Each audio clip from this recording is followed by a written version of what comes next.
आकाशवाणी भोपाल से प्रस्तुत हैं प्रादेशिक समाचार।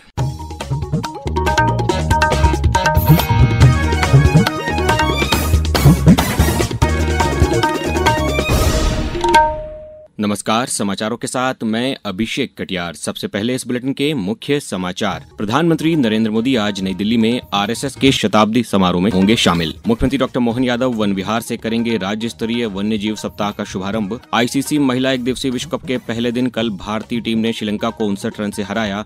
दूसरा मैच आज इंदौर में ऑस्ट्रेलिया और न्यूजीलैंड के बीच। और मानसून की विदाई के बीच प्रदेश में कहीं कहीं हल्की बारिश का दौर जारी। अब समाचार विस्तार से। प्रधानमंत्री नरेंद्र मोदी आज सुबह नई दिल्ली में राष्ट्रीय स्वयंसेवक संघ आरएसएस के शताब्दी समारोह में शामिल होंगे। समारोह में संघ की विरासत, उसके सांस्कृतिक योगदान और देश की एकता में उसकी भूमिका के बारे में बताया जाएगा। इस अवसर पर प्रधानमंत्री राष्ट्र के प्रति आरएसएस के योगदान को दर्शाने वाला एक विशेष रूप से डिजाइन किया गया स्मारक, डाक टिकट और सिक्का भी जारी करेंगे। मुख्यमंत्री डॉक्टर मोहन यादव आज भोपाल में राज्य स्तरीय वन्य जीव सप्ताह का शुभारंभ करेंगे। ये कार्यक्रम आज सुबह 10:30 बजे वन विहार राष्ट्रीय उद्यान में होगा। मुख्यमंत्री इस अवसर पर सतपुड़ा टाइगर रिजर्व के पर्यटक वाहनों का लोकार्पण करने के साथ ही फोटो प्रदर्शनी का उद्घाटन भी करेंगे और वन्य जीव संरक्षण पुरस्कार प्रदान करेंगे।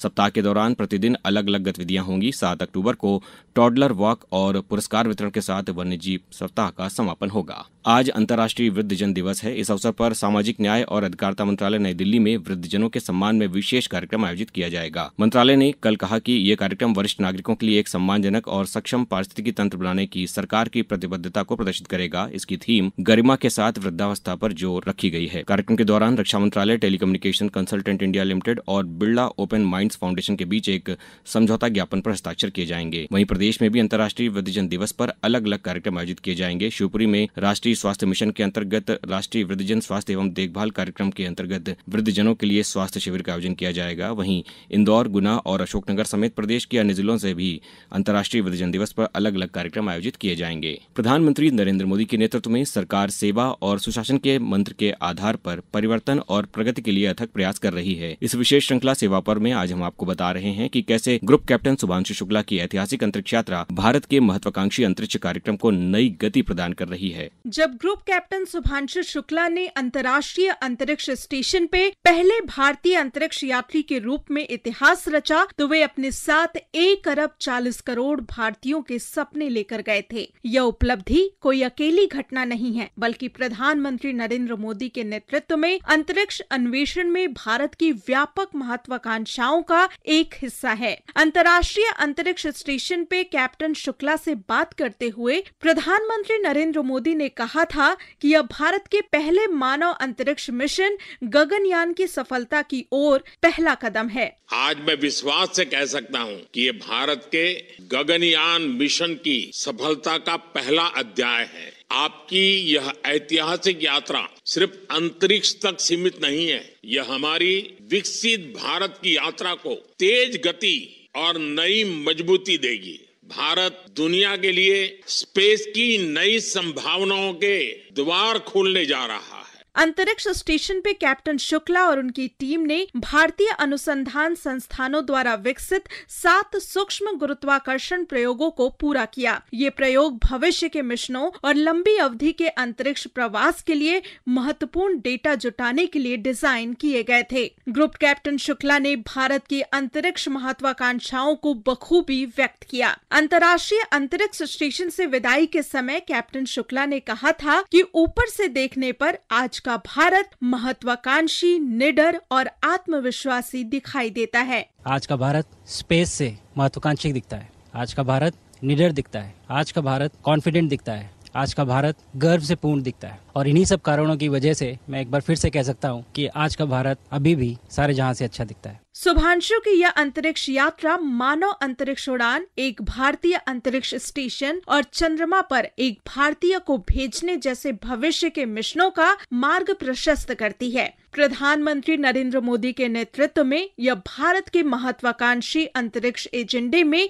एक महत्वपूर्ण उपलब्धि है। समाचार कक्ष से करिश्मा राय। अब समाचारों में वक्त है एक ब्रेक का। ये समाचार आप आकाशवाणी मध्य प्रदेश से सुन रहे हैं। ये समाचार बुलेटिन YouTube पर Madhya Pradesh news All India Radio channel पर और फेसबुक के साथ ही X प्लेटफॉर्म पर AIR न्यूज भोपाल पेज पर सुने जा सकते हैं। इसके अलावा आप हमारी वेबसाइट newsonair.gov.in पर या न्यूज ऑन AIR ऐप पर भी समाचार सुन सकते हैं। समाचारों में पुनः आपका स्वागत है। प्रधानमंत्री नरेंद्र मोदी द्वारा घोषित जीएसटी बचत उत्सव जो इस महीने की 22 तारीख को शुरू हुआ, समाज के सभी वर्गों को लाभान्वित कर रहा है।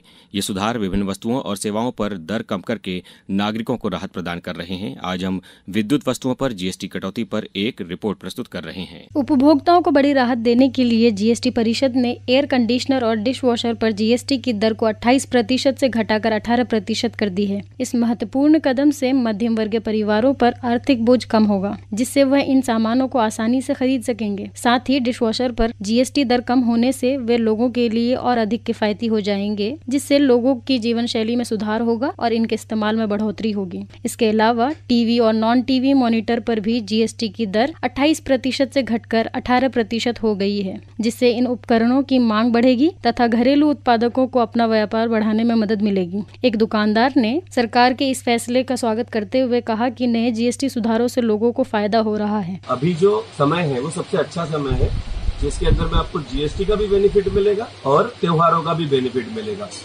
इसके अंदर में रेट्स आपको अच्छे एसी में और एलईडी में, जिसमें 28 से आपको 18 जीएसटी पेड करना होगा। नए रेट का बेनिफिट लोग ले रहे हैं और बहुत अच्छी खरीदारी कर रहे हैं। जीएसटी के कम होने से न केवल स्थानीय व्यापार और उत्पादन को बढ़ावा मिलेगा, बल्कि आयात पर निर्भरता भी कम होगी। इसके साथ plastic, wiring, cooling system, LED panel और असेंबली सेवाओं के क्षेत्र में एमएसएमई के लिए और अधिक अवसर पैदा होंगे। शिवांग के साथ दिलनशी आरजू, आकाशवाणी समाचार, दिल्ली। शारदीय नवरात्रि का आज 9वां दिन है। इस दिन मां सिद्धिदात्री की पूजा की जाती है और श्रद्धालु कन्या पूजन कार्यक्रम भी आयोजित करते हैं। नवरात्रि को लेकर प्रदेश भर के मंदिरों में दिन भर मां सिद्धिदात्री देवी की पूजा अर्चना और कन्या पूजन की परंपरा चलेगी। उपराष्ट्रपति सीपी राधाकृष्णन और मुख्यमंत्री डॉक्टर मोहन यादव ने प्रदेशवासियों को शुभकामनाएं दी हैं और सुख, समृद्धि तथा शक्ति और सकारात्मकता की कामना की है। आईसीसी महिला एक दिवसीय विश्व कप 2025 के आरंभिक मैच में कल भारतीय टीम ने मध्यक्रम लड़खड़ाने के बावजूद शानदार वापसी करते हुए श्रीलंका को 59 रन से हरा दिया।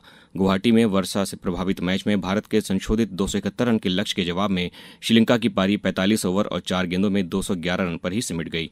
भारत की दीप्ति शर्मा को प्लेयर ऑफ द मैच घोषित किया गया। वहीं दूसरा मैच आज इंदौर के होलकर स्टेडियम में ऑस्ट्रेलिया और न्यूजीलैंड के बीच खेला जाएगा। मध्य प्रदेश क्रिकेट एसोसिएशन के मुख्य प्रशासनिक अधिकारी रोहित पंडित ने बताया है कि मैच को लेकर सारी तैयारियां पूरी कर ली गई हैं। दोनों टीमें शहर में आ चुकी है और उन्होंने 2 दिन में प्रैक्टिस भी की है और वो यहाँ के ग्राउंड से काफी खुश है। हम लोगों की तरफ से तथा पुलिस प्रशासन सभी एजेंसीज की तरफ से हर संभव प्रयास किए जा रहे हैं कि जो स्टेडियम में दर्शक आएंगे उनको एक अच्छा मैच देखने को मिलेगा। अब रुक करते हैं मौसम का। मानसून की विदाई के बीच प्रदेश में कहीं कहीं हल्की बारिश का दौर जारी है। कल भोपाल समेत 10 जिलों में कहीं कहीं बारिश हुई। बैतूल में 1.5 इंच तथा बालाघाट के मलाजखंड में 1.25 इंच तथा दतिया, ग्वालियर में आधा इंच बारिश हुई। जबलपुर, सागर, डिंडौरी और मुरैना में भी बूंदाबांदी हुई। मौसम विभाग के अनुसार प्रदेश में अगले 4 दिन तक ऐसा ही मौसम बना रहेगा। कल दशहरे के दिन भी कई इलाकों में बारिश की संभावना है। अब कुछ समाचार संक्षेप में। नर्मदापुरम के पिपरिया ब्लॉक में सेवा पखवाड़ा अंतर्गत पिपरिया और बनखड़ी विकासखंड में 34 दिव्यांगजनों को स्वरोजगार का प्रशिक्षण दिया गया। खरगोन के प्रधानमंत्री कॉलेज ऑफ एक्सीलेंस में उमंग हेल्थ एवं वेलनेस कार्यक्रम के तहत पर्सनल हाइजीन एवं संतुलित आहार विषय पर जागरूकता सत्र का आयोजन किया गया। जबलपुर जिले के सिहोरा में मंगलवार की रात को एक दुर्घटना में 15 लोग घायल हो गए। भोपाल कलेक्टर कौशलेंद्र विक्रम सिंह ने जेपी जिला अस्पताल के अधीक्षक पद का दायित्व आगामी आदेश तक सीएमएचओ डॉक्टर मनीष शर्मा को सौंपा है। और कान्हा टाइगर रिजर्व के कोर क्षेत्र में आज से वन्यजीव संरक्षण सप्ताह का आयोजन किया जाएगा। सांसद फग्गन सिंह कुलस्ते शामिल होंगे। अंत में मुख्य समाचार एक बार फिर। प्रधानमंत्री नरेंद्र मोदी आज नई दिल्ली में आरएसएस के शताब्दी समारोह में होंगे शामिल।